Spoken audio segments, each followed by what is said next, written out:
During this special time of year, we here at the Real Review 3000 and Chaos Central would like to thank you for all the support you have shown us this year. It is with our gratitude that we wish you and your family and friends, and even those who may disagree with us, the fandom menace, a happy and safe holiday season. Merry Christmas and happy holidays.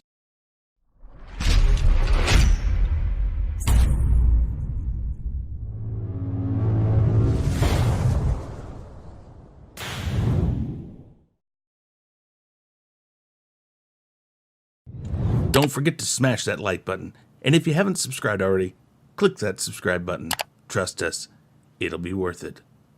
Thank you. What is up, everyone? I am Chris Knight, and you are watching the Real Review 3000 here with another Star Wars video. This week we're doing all Star Wars, and we're looking back at the new trilogy. Maybe another week I'll go over the other trilogies because it would probably be a better time, and well, they're better movies and all that. So we'll get into that at another time. With that said, today's video is on the Rise of Skywalker. Now, there was a lot of people who saw the leaks, who knew what was coming out. I did not. I went to the movie like I have every one of the 9 Star Wars movies, and even Rogue One and Solo. I didn't know anything about them. I stayed away from spoilers because that's just how I handle these movies. But a lot of people didn't, and that's fine. That's their choice, whatever. I think going into it, though, I do look at it, and I did enjoy the movie. I liked the movie as a movie, a fun popcorn flick. It looked good. It was exciting. I enjoyed it, but of course there's problems. And at the end of it, it kind of makes sense that J.J. Abrams went out of his way to placate a lot of us who didn't like the other 2 movies or didn't like parts of the other 2 movies. And in doing so, I think he really jumbled things up. He didn't really give it a hard look and say, you know what, I can do some stuff and show that I'm listening without completely making it a jumbled mess. But he didn't really do that, did he? So let's go right into this and talk about the good and the bad. Good. It did feel like a Star Wars film. It just feel, not necessarily that everything was right, not that it followed canon. It just kind of felt like a Star Wars movie.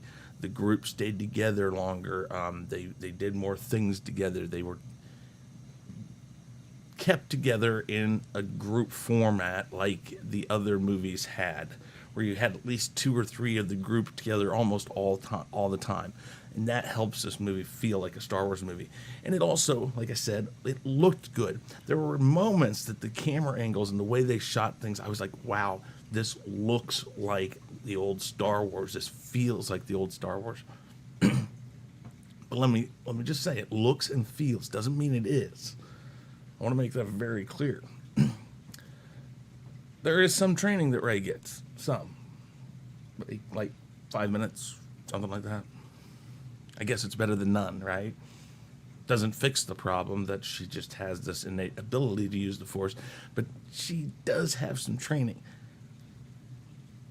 Who it's from, well, we'll talk about it here in a minute. We finally see the Knights of Ren. They've built this group up since the first film, and they should have had them in the first film, but we finally see them, and that was kind of cool. It was cool. They were a cool little group, but again, we don't get any context as to exactly who, what, where, why they came from. We have no clue still. So again, that can go on the bad side too.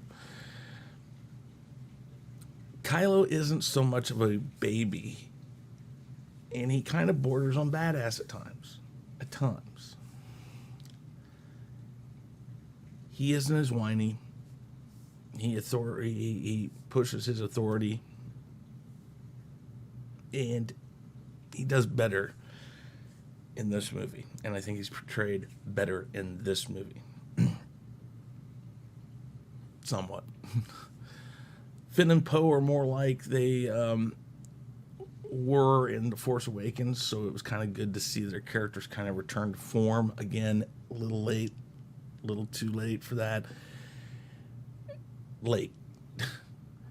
We needed progression, not go back and continue from an earlier point. So again, this is really a confusing movie on how they do this stuff. It's like, yeah, we'll talk about that here in a minute. They bring in more of the Star Wars universe, the Wayfinder. More on that later. The Wayfinder. They bring back the Death Star. It just nostalgia. A lot of nostalgia. Star Wars universe stuff. And it worked in a way. It made for fun, warm moments. I believe they respected Carrie Fisher's death and treated her character with honor in this movie. I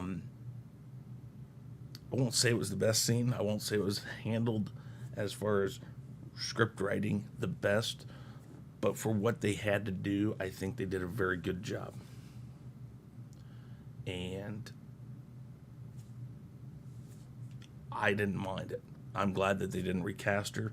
I think they did a really good job with what they had to work with. They don't kill off any more of the remaining legacy characters, save from Leia, and there's a reason for that. I don't think they were going to inherently do that just to do it.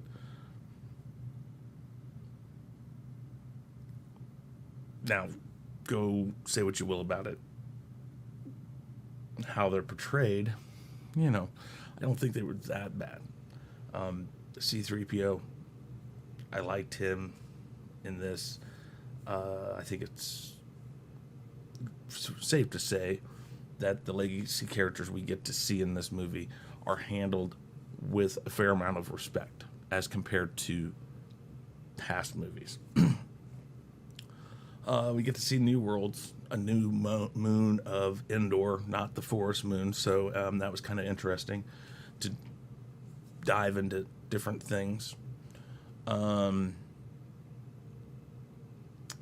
Big part of the movie that I liked is Luke lifting the X-Wing. I think it should have come in The Last Jedi. I said that. I think he should have been alive in this movie. We'll go and talk about that later too. But I liked that scene where he lifts the X-Wing. We all wanted to see that. And that was a direct thing that JJ did for us, I believe. Now, we won't get into the other parts of that scene right away. We'll talk about that here in a minute. Again. Lando and Chewie together again. It was great to see that. It felt right. And they do a really good job with Lando in this movie, I believe. A really good job. He is Lando. Luke training Leia. I liked that scene. I think it was interesting. And perhaps a bit late, like a lot of things. But again, more on that later. I liked the way that Rey takes Luke and Leia's lightsabers and goes and puts them at the homestead on Tatooine. And they go down to the ground. I felt that was a pretty well handled honoring of Luke and Leia. I liked the scene. I don't like the scene for a couple other reasons. Again, we'll get to that right now. The bad. Too much Force connection. Listen, it was cool to bring it up in The Last Jedi, but I really thought that was more Snoke doing it. But in this movie, it's like every other time we see Rey or Kylo, they're doing this Force connection thing. That's really like, why? Why are we just overusing it now? This is a cool little trick, but now they are able to pass things between each other or see things or destroy things or feel, touch, do all this stuff. It's like we've gone way overboard and become hypersensitive to this Force connection thing. Taking something cool, and now you're overusing it and just using it as a plot device to totally make things happen that wouldn't happen. Another thing about this movie, too predictable. Every time something came up, it's like, oh, well, that makes sense. That of course they did it that way. That's the only way you could do it. I heard John Campea say that there are bold moves in this movie. There are no bold moves in this movie. I will say that. None. Zip, zilch. It's all predictable. I didn't mind the Emperor being in this movie. Ian McDiarmid is a great actor. I love him as the Emperor. But why? Why, one, do you have him back in a somewhat alive state at the beginning? And why do you keep him as the main baddie in this, except for the fact that you killed Snoke off? I mean, you might have been able to make something up why Snoke lived. I don't know. But I would have preferred to see him as a hologram or part of a holocron. And I just still look at it as why. Why did we have to use him? You could have used something else. And Kylo could have been just the main bad guy. Period. That would have been fun to watch. But whatever. Speaking of holocrons, it's not a Wayfinder. It's a holocron. Get it right. It's amazing that they use the form and all of that. And I even remember Rey looks in the book and says, oh, it's a Wayfinder or something like that, or whatever. I can't remember. And it's like, that's not Star Wars. That's not even what it is. It's, you had a chance to introduce something that has not really been introduced into the movies. And you flubbed it up. You screwed it up and you gave it a name that it didn't need. It's a holocron, not a Wayfinder. How did the Death Star survive the fall? How does the Death Star even have power still? When it falls from space and you're walking, let's just think about this. You're walking on a planet. It means it has atmosphere. The atmosphere has a layer around a planet or a moon that protects it. That layer will cause things to burn up as it comes through. Now, yes, large pieces of the Death Star. But how would it survive so intact? Not to mention that, the little things she uses, when did Goonies become a part of this? I mean, did Steven Spielberg call up and say, hey, I got an idea for you. I used it once in a movie. You can have this little thing that's matching up the piece of the Death Star exactly, and that's how they know where the right piece is or where to go. Hokey and predictable. This movie is a little too similar to Return of the Jedi. Even more so than The Force Awakens, I think, is to A New Hope. This one literally follows that exact same path. The Emperor's words, though different, are almost exact to that of what he says to Luke. He's like, look, you're going to lose. This is going on up there. Look, you've lost. You have to give in to the dark side because that's the only thing left. That's just my opinion, but okay. Why not just say Finn's Force sensitive? He was in the first movie. We all knew it. I mean, hell, I would have preferred Finn to be the last Jedi, or to be the Jedi in all of this. I think he was a much more compelling character to use. He should have been it. But we knew he was Force sensitive. So why is he hiding it from Rey? Not to mention, if Rey's so damn strong with the Force, how did she not already know? As soon as he says, Rey, I have something to tell you. Oh, yeah, I already knew. Don't worry about that. Yeah, I know you are. It's cool. It's good. And then Poe is going to be like, you know, he was what? What's going on here? Rey should have known he was Force sensitive, so why even bother bringing that up? And when you bring it up, why not just say it? The ships don't know up. They don't know up? How?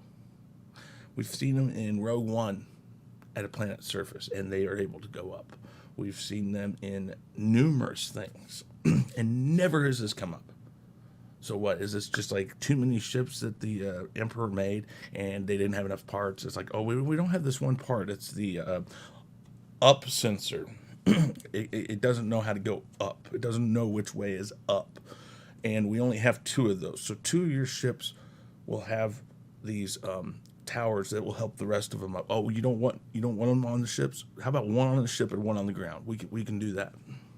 We'll put 1 of the sensors on a ship, and we'll put 1 of them on the ground so the rest of them know how to go up. Really. And of course, like a James Bond film, when the villain tells them exactly how to destroy them or how to take them out, it's so obvious that that's what you have to take out. You have to take out the towers, the one on the ship or the one down there, or both, which they do. And it's like, or not both, but they do the one on the ship because they realize right away, oh, it's up there now. What the hell? People, come on. Let's come up with something a little better than that. Did they have to do the Rey Kylo's ship? Really? Did they have to give that up? Did they have to give that to them? I mean, there's some weird sort of kissing cousin type thing, or even maybe brother, sister. I don't know. Because think of it this way. If Palpatine made Anakin and Rey is his granddaughter, where the hell's the... we don't even ever know about Palpatine having kids, like real kids. How did that happen? But Rey is Palpatine's granddaughter, and Anakin to Luke, Leia, Leia's with Han, Ben. Somehow they're related. In some weird, twisted world, they're related, and they're not that far related, and yet they kiss. Like, oh, I love you so much. What the hell? We could have really used this movie without the shipping. Really, we could have. Also, all the Jedi, all the Sith, did we really have to do that? Made no sense. Oh, I'm all the Sith. I'm all the Jedi. No, you're not. They may have put their power into you to help you, but you're not going to be all the Jedi. The Jedi are not all you.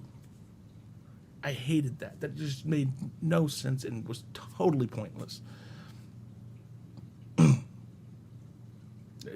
Yeah, pointless.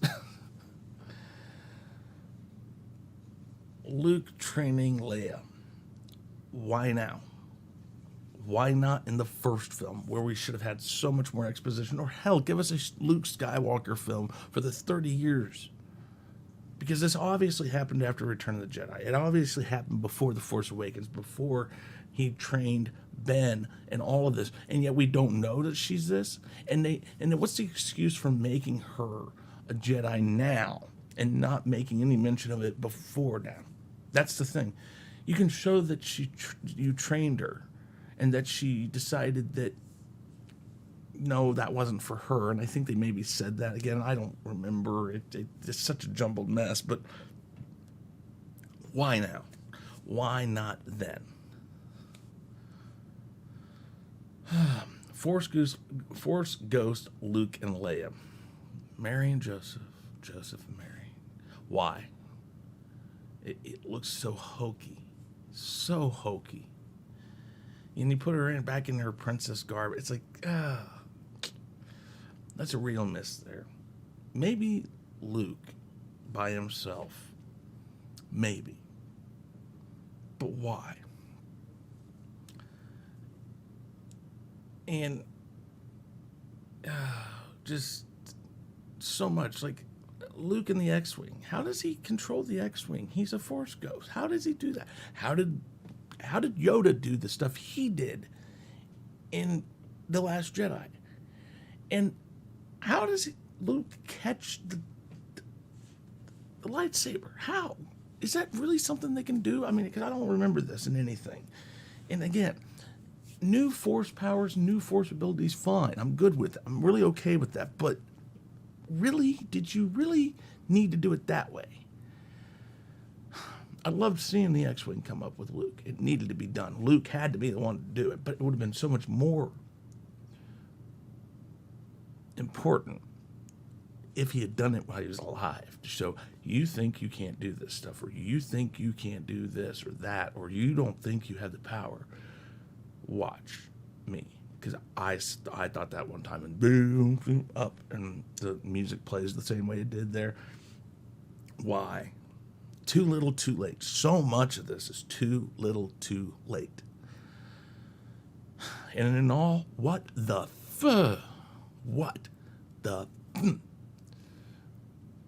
this movie is a complete mess of continuity and storytelling and canon and all of that. It's a complete mess. And again, I liked the movie. I liked the way it looked. I liked the way it sounded. I liked all of that. But it doesn't make up for the fact that it's a complete mess.